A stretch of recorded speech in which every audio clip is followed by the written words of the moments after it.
में लगता है कि कुछ ऐसे आइडियाज है जिनमें सरकार पैसा खर्च कर सकती है, तो उसमें we will be able to invest also. 5 से 10 लाख हम लोग उसके लिए भी रख लेंगे। तो मेरी रिक्वेस्ट है कि ऐसे कुछ सॉल्यूशंस लाओ जो कि हम ग्राउंड पे इम्प्लीमेंट करें। तब जैसे गांव से कौन कौन है, टाउन के बाहर से नहीं है तो सारे ही हैं। मैं बोल रहा हूँ कि टाउन के बाहर से जो टाउन में नहीं रहते, ठीक है, मंडल एरिया। तो आप लोग ये देखो, आप लोगों के मनरेगा में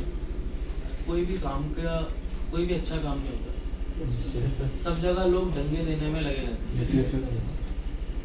अगर हम बात करें 30 में से 25 बच्चे गांव के हैं, और अगर वो 25 बच्चे अपने गांव में जाएं और मेरे को बताएं कि इस जगह पे मनरेगा से ये काम हो सकता है, मनरेगा के गाइडलाइन अवेलेबल है, ऑनलाइन आपको मिल जाएंगे। 150 मैंने एक बार घर में 2 दिन बात की थी गांव में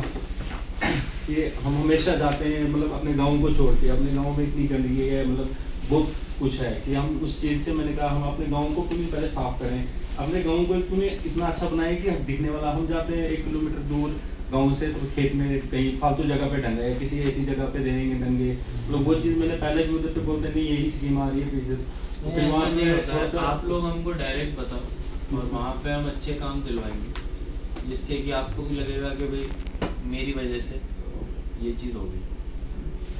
मनरेगा में काफ़ी अच्छी चीज़ें हो सकती,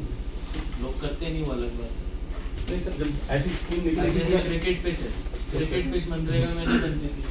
5 क्रिकेट पिच हमने मनरेगा में बनवा ली,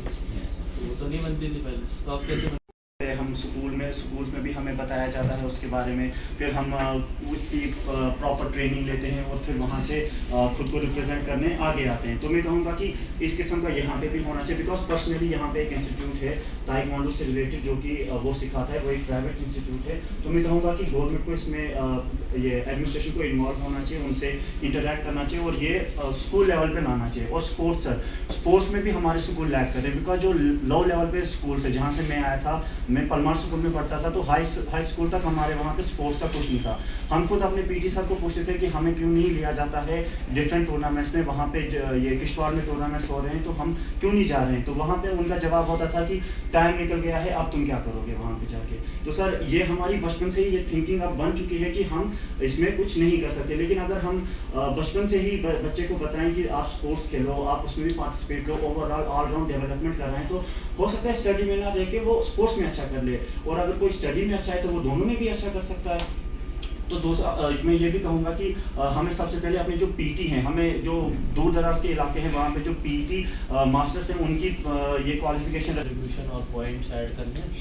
रादर देन एक दिन, आई वुड से आप 2-3 दिन लो, by Wednesday let's get it,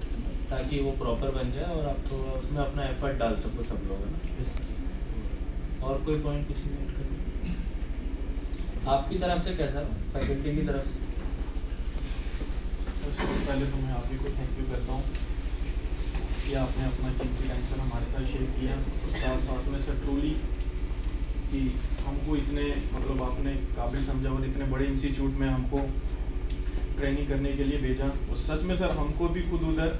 as a faculty हम तो बच्चों को कोऑर्डिनेट करने गए थे, लेकिन ऐसे ही मैंने एक मतलब स्टार्टिंग में एक सेशन अटेंड किया तो खुद मेरे को रियलाइज़ हुआ कि मैं एक टीचर हूँ, लेकिन उसके बावजूद मेरे को इतना एक्सपोजर नहीं था। तो वो मैं मतलब जैसे प्रोफेसर्स की बातें सुनता गया तो मैं इतना उसमें डीप में जाता गया तो मैंने एक भी सेशन मिस नहीं किया वहाँ का। और उसके साथ साथ मैंने मतलब काफ़ी कुछ सीखा जो मतलब मेरे को खुद अपने पर्सनल तौर पे रखता है कि मेरे को भी अपने आप में ऐड करके आगे अपने थ्रू बच्चों में कैरी फॉरवर्ड करना चाहिए। जिसमें से एक सर सबसे अच्छा टॉपिक जो मेरे को ये लगा था कि हम जो सस्टेनेबिलिटी के बारे में हम बात कर रहे थे, तो उसमें प्रोफेसर सर ने हमको इतनी एक अच्छी एग्जांपल दी कि जितनी भी हमारी बड़ी बड़ी कंपनीज हैं वो इस लॉजिक को अपने प्रोडक्ट्स में ऐड कर रही हैं। तो सबसे अच्छी उन्होंने एग्जांपल दी थी कि जैसे कि आपके पास एक मोबाइल है, तो मोबाइल पहले हम 2 या 3 या 4